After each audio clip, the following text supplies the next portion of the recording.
Rakastat pyöräilyä.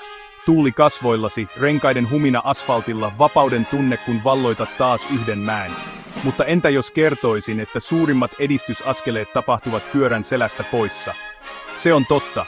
Pieni hetki kuntosalilla tai jopa olohuoneessa muutamien peruspainojen kanssa voi muuttaa pyöräilyäsi. Voimaharjoittelu ei ole vain kehon rakentajia varten. Se on salainen ainesosa, se lisää voimaasi, ehkäisee vammoja, auttaa sinua ajamaan vahvemmin ja pidempään.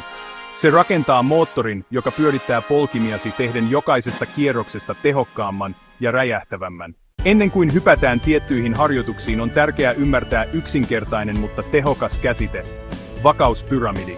Ajattele urheilullisen kyvyn rakentamista kuin pyramidin rakentamista. Pyramidisi ensimmäinen kerros on vakaus ja liikkuvuus. Tämä on perusta. Toinen kerros on voima, rakennettu vakaan pohjan päälle. Viimeinen kerros, huippu, on voima ja taito. Nyt mennäänpä pyöräilijän voimaohjelman työhevosiin. Ensimmäisenä on kyykky. Tämä on alavartalon harjoitusten kuningas syystä. Se jäljittelee täydellisesti poljinvedon ensisijaista lihastoimintaa, vahvistaen nelipäisiä reisilihaksiasi, pakaralihaksiasi, jotka ovat voimanpesäpakaralihaksiasi ja takareisiasi. Seuraavana on maastaveto. Jos kyykky on kuningas, maastaveto on kuningatar.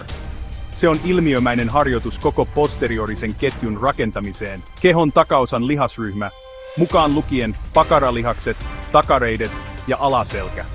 Nämä ovat poljinvedon vetäviä lihaksia, jotka täydentävät kyykyn harjoittamia, työntäviä lihaksia. Lopuksi meillä on askelkyykky. Tämä harjoitus on fantastinen, koska se on yksipuolinen eli yhden jalan liike. Pyöräily on pohjimmiltaan yhden jalan urheilua. Työnnät toisella jalalla, sitten toisella. Askelkyykyt auttavat sinua tunnistamaan ja korjaamaan voiman epätasapainoja vasemman ja oikean puolen välillä. Vaikka voimakkaat jalat ovat välttämättömiä, ne ovat vain niin tehokkaita kuin niitä tukeva keskivartalo. Ensimmäinen keskivartaloharjoitus, jonka jokaisen pyöräilijän tulisi hallita, on lankku. Lankussa ei ole kyse liikkeestä, kyse on liikkeen vastustamisesta. Tämä on juuri sitä, mitä sinun on tehtävä pyörän päällä säilyttääksesi aerodynaamisen asennon ja estääksesi ylävartalosi keinumisen puolelta toiselle. Toinen tärkeä vakausharjoitus on lantionnosto. Tämä liike saattaa näyttää yksinkertaiselta, mutta se on uskomattoman tehokas aktivoimaan ja vahvistamaan pakaralihaksiasi.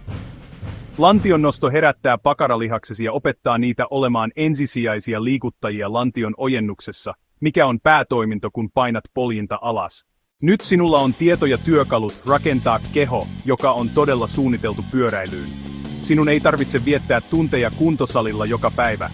Vain 2 lyhyen voimaharjoittelun sisällyttäminen viikoittaiseen rutiiniisi voi tehdä valtavan eron voimassasi, kestävyydessäsi ja yleisessä mukavuudessasi pyörän päällä.